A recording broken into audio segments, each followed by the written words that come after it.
Okay, so I've been masking away on the side of the Razor Crest, just using Tamiya masking tape. It's quite low tack, so it's not pulling up this metallic finish at all. Then I'll go in with a sponge and some masking fluid and literally just dab that on in areas that, I can see that are chipped along the side there.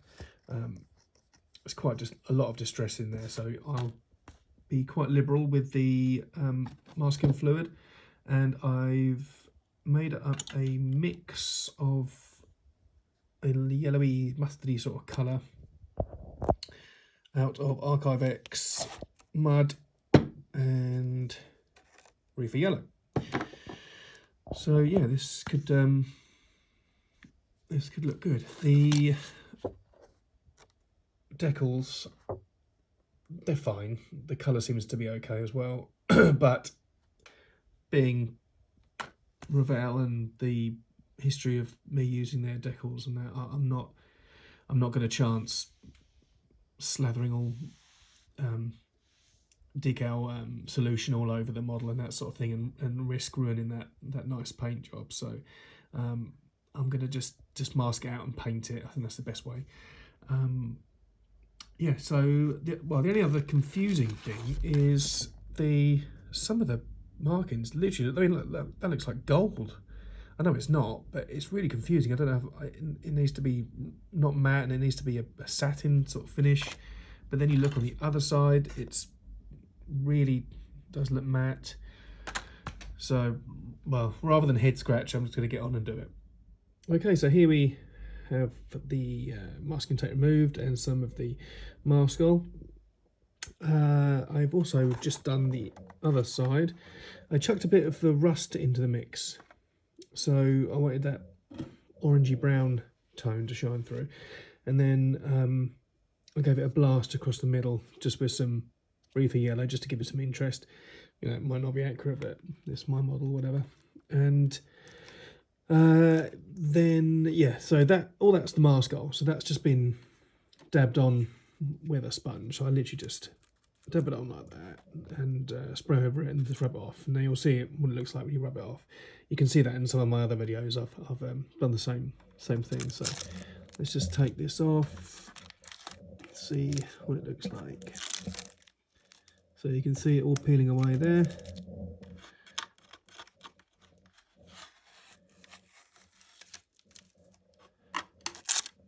Oops, sorry.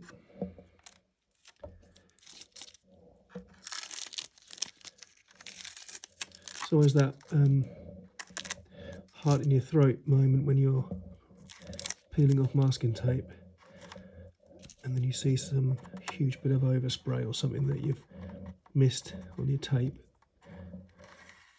and it's so annoying. But this appears to be going okay so far. I've used Tamiya masking tape, and also for the bigger areas just normal painter's low tack tape.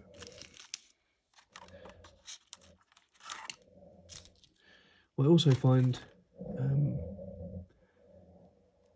can be handy for pulling the masking tape off is tweezers.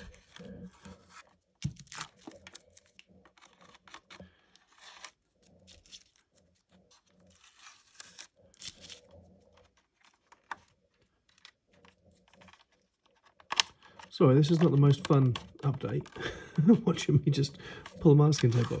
This should be in a high speed section. I should edit this. Or just speed it up yourselves. I didn't think it was going to take this long. But it all appears to be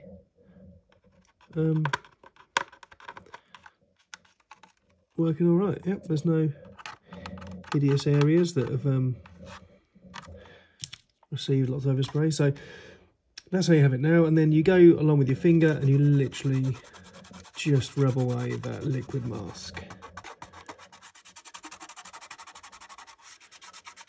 Obviously wait for the paint to dry.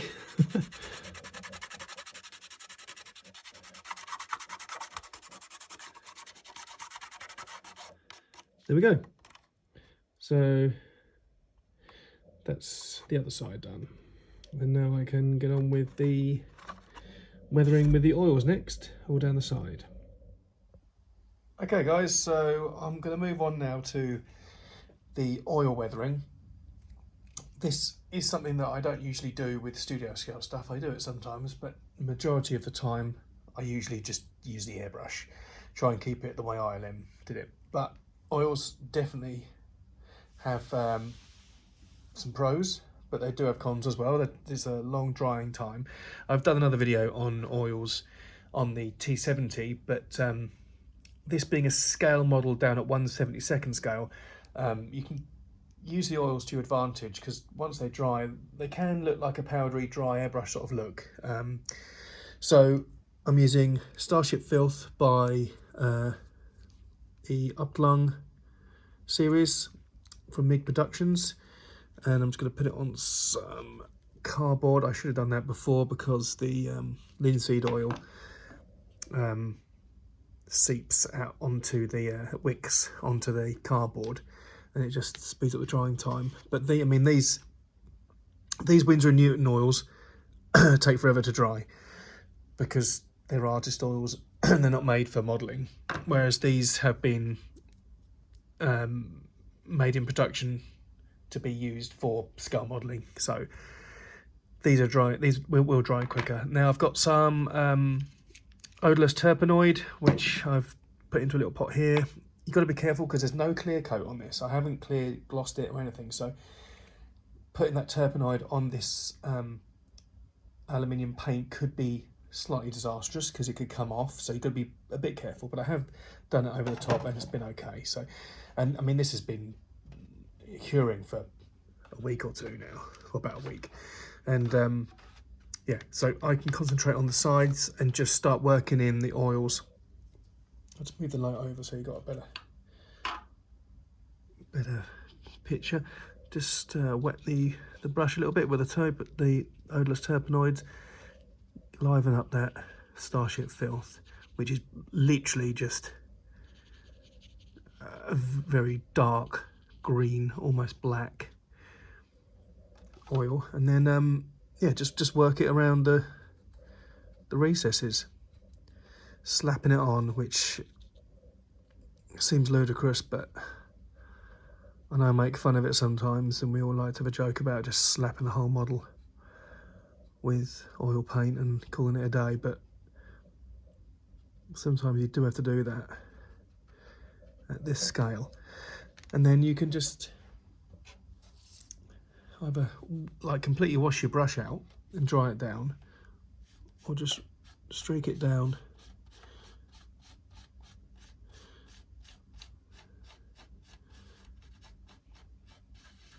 with a cloth, and you start getting this grimy look. And I'll just do that over and over again.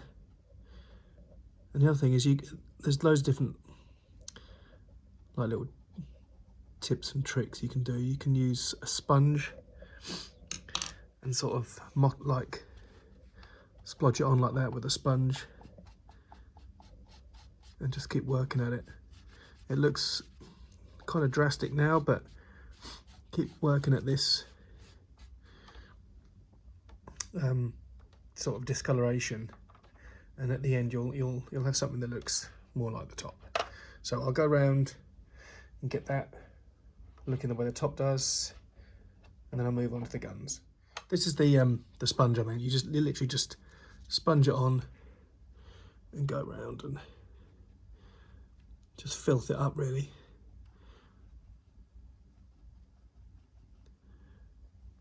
And then you could just take your brush and just manipulate it a bit.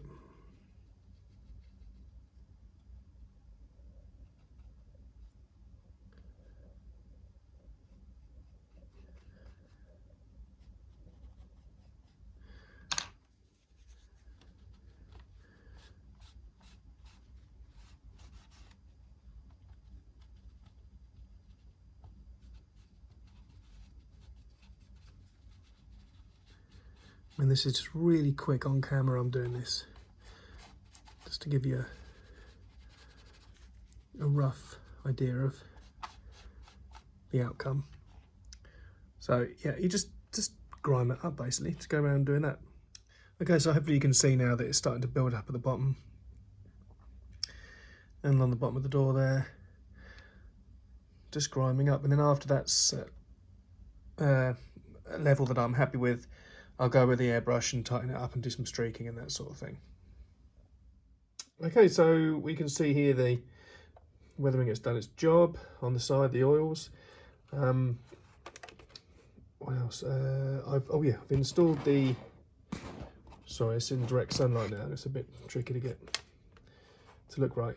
The battery slides in there. I've just literally just wound that up quite crudely just to get the lights working. But yeah, that's how it's sitting now. I've got to put the guns on, the canopy glass, and I'm having it with the landing gear on, so I can have it either in sort of a takeoff mode or sat down on the perspex. Okay, so here it is, 95% finished. I've got the landing gear and the feet that it sits on, sitting in I've run out of the Alumilister, so I moved on to the AK Interactive Chrome, no not Chrome, sorry, aluminium, AK Interactive aluminium enamel. So I've been using that, which has been fine. So here it is. This is how it's looking, and that's now on a different mount. That's on a, well, same mount, sorry, but different plinth. That's on a 10mm plinth that I've ordered. So that's much more keeping in the size of the model. It's a better display size. But yeah, I'm quite happy with that. That's how it's going to look if I want it in flight.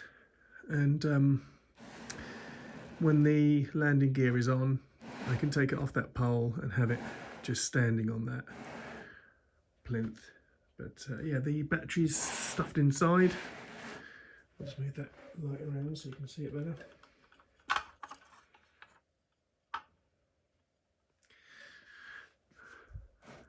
So really, it's pretty much done. The next video will have it sitting on the legs. But yeah, I'm happy with that. That's looking good so far. Well, at least I think it's okay. I'm really impressed with the Revell kit, to be honest, and it's going to have a nice display presence when it's finished. I might even get a nice posh acrylic case for this one.